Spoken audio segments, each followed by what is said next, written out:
It is perverse that taxpayers' money would support officials found guilty of committing a crime against the taxpayer. We must take state pensions from those convicted of a crime related to their government service.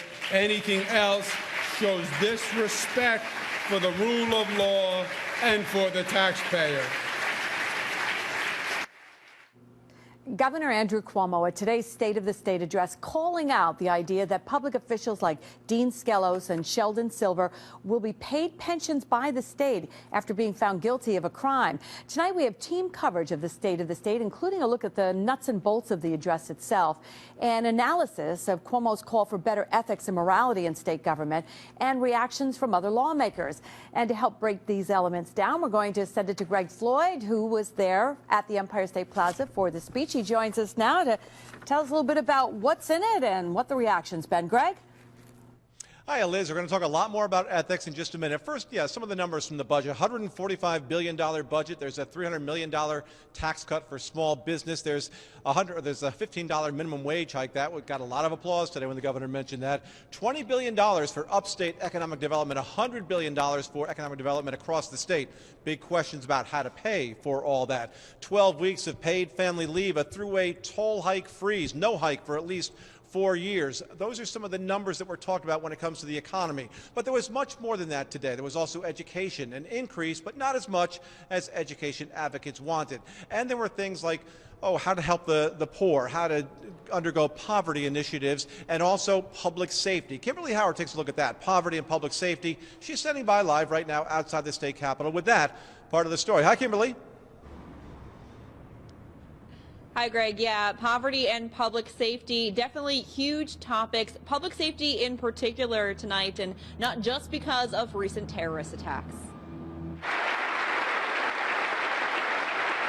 The New York State Police sergeant who captured escaped prisoner David Sweat got a standing ovation during Governor Cuomo's 2016 State of the State address. The high-profile escape this past summer left the North Country on edge and drained resources across New York. Governor Cuomo wants to beef those resources up. I propose $40 million to fund the permanent deployment of more New York State troopers and National Guard at key target areas across this state, because public safety must be our priority. The governor also wants to make sure law enforcement is better equipped. I propose $4 million to provide every on-duty uniformed state trooper with better weapons, body armor, and tactical helmets. They give up their all for us. They deserve our support. Cuomo also wants to invest $25 million to help people out of poverty, specifically in Albany and Troy. No child should have to worry about where his or her next meal is coming from. Another $20 billion would go to helping the homeless. The governor promising more affordable housing and safer and cleaner shelters. He's also continuing to push for a $15 an hour minimum wage, a plan that would be phased in across the state by 2021. I say lift up the poor and the working families of this state and pay a real decent wage. And near the end of his address, we saw a rare emotional Cuomo as he talked about the death of his father last year. On the day of his inauguration, he ended up pushing for paid family leave after a couple of stories about his father. He also got emotional talking about his longtime girlfriend Sandra Lee's battle with breast cancer, and talked about how New York needs to bolster early detection and prevention. Greg, back to you. All right, thank you very much, Kimberly. Paid family leave got one of the biggest ovations of the day. Now, I've been covering State of the State addresses for many, many years. Never saw what I saw today. The governor at one point got heckled today, and not just by someone from out in the public. He actually got heckled by a member of the State Assembly, a new member, Charles Barron from New York City. Take a look and a listen. The poverty is high. Okay, Assemblyman. So that was right near the beginning of the speech. Mr. Barron claiming that the governor is not doing enough to help the poor, basically. You saw the governor handle it pretty well. He said, okay, you've had your time, you've been seen, you've been heard, let's move on. The number 2 man in the state assembly, Joe Morelli, actually had to basically escort Barron out of the chamber. We did talk to him afterwards. I think we're going to hear from him tonight at 11 o'clock, but he was not happy again with the governor and some of the things he was saying today and in the past as well. But again, the speech moved on. The governor got some big applause right after that happened. Ethics reform, another big topic we waited to hear about today. The governor said he will go after the pensions of corrupt lawmakers, for instance. Last year on that stage with the governor, Sheldon Silver and Dean Skello stood side by side with the governor. Since then, they were both convicted of corruption. So ethics reform, a big, big deal. How will it happen? Can it happen? Jennifer Lukey standing by with more on that part of the story. Jen? Well, Greg, those are really good questions. Some of the things the governor talked about today: closing the LLC loophole, pulling pensions from corrupt politicians, limiting outside income. It's all been talked about before. In the past, the legislature has talked and talked about it with no real results. So what's going to change now? Well, only time will tell. Taxpayers don't trust what's going on here in Albany, and they don't trust many of the people who are doing it. The recent conviction of both Dean Skellos and Sheldon Silver hasn't helped. But today the governor called for a number of ethics reforms that, if enacted, may start to change that. Now what we have to see, though, is will there be any real oomph behind what he said? The rhetoric was fine.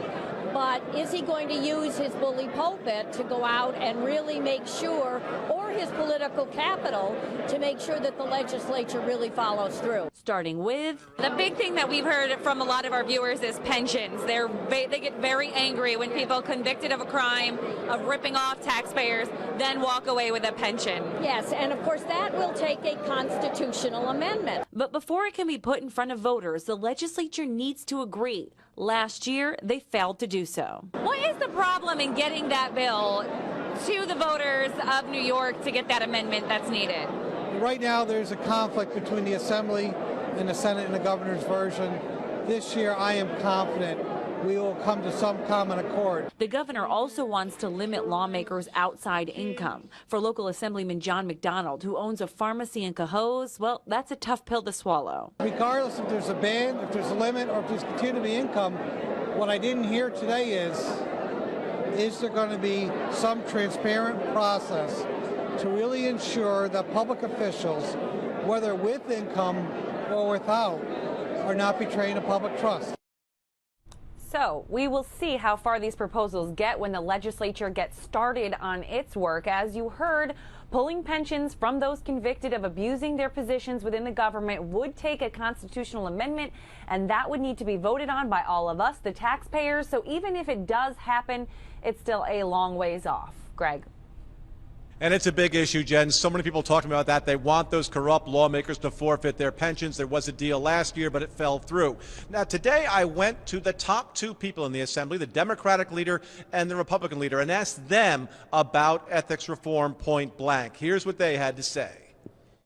He talked about ethics. Your House just turned down some ethics proposals. Can you make ethics reform work this year? Well, you said we turned down ethics proposals. We have a work group that we put together, and we're going to be coming out with our recommendations.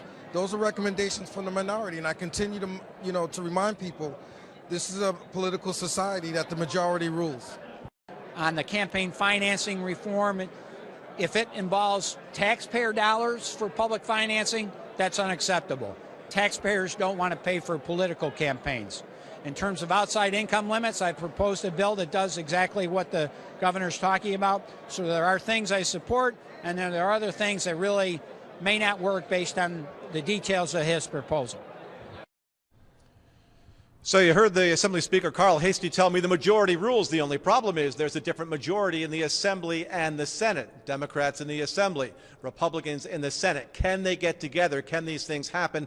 That's what we'll find out. The Assembly plans on putting forth some new proposals, as you heard there, on Wednesday. So this issue will get addressed rather quickly. Will it get resolved rather quickly? That's a different question. So, Liz, that's the basic wrap for now from the State Capitol, from the Empire State Plaza. I'm going to send it back to you. We'll have more coming up at 6:30.